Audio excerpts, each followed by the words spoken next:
ED ने अनिल अंबानी के Reliance group से जुड़े 35 से ज्यादा ठिकानों पर छापेमारी की है और इसमें करीब 50 कंपनियां शामिल हैं। 25 से ज्यादा लोगों से भी पूछताछ की गई है। मीडिया रिपोर्ट्स के मुताबिक यस बैंक के लिए 3000 करोड़ रुपए के लोन धोखाधड़ी मामले में गुरुवार यानी 24 जुलाई को की गई ये रेड दिल्ली और मुंबई में चल रही है। ये छापेमारी prevention of money laundering act यानी PMLA की धारा 17 के तहत की जा रही है और इस छापेमारी से ईडी की इस कार्रवाई से अनिल अंबानी की कंपनी और उनके बिजनेसेस पर क्या कुछ असर पड़ेगा, इस पर आज राय देने के लिए हैं हमारे साथ एक्सपर्ट और रिलीगियर रिटेल रिसर्च के senior VP doctor Ravi Singh. Yes Bank के 3000 करोड़ रुपए के फ्रॉड के मामले में अनिल अंबानी के पास ईडी की रेड पड़ने की वजह से उनके स्टॉक्स में कंटिन्यू गिरावट देखने को मिल रही है। रिलायंस इंफ्रास्ट्रक्चर की बात करें तो लगभग 5% की बड़ी गिरावट के साथ स्टॉक में फ्रीज लगा हुआ है। साथ ही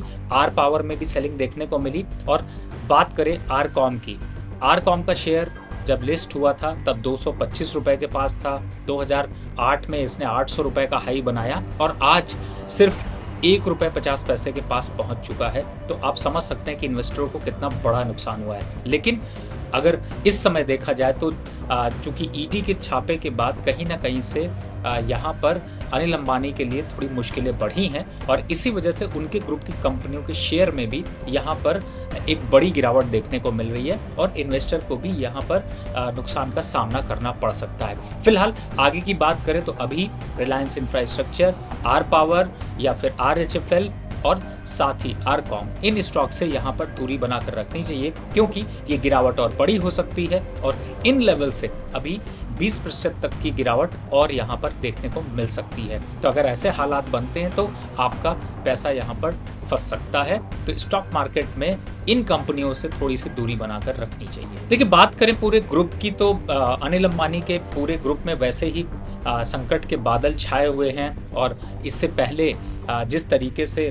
थोड़ा सा एक जो है वो ये देखा जाए कि एक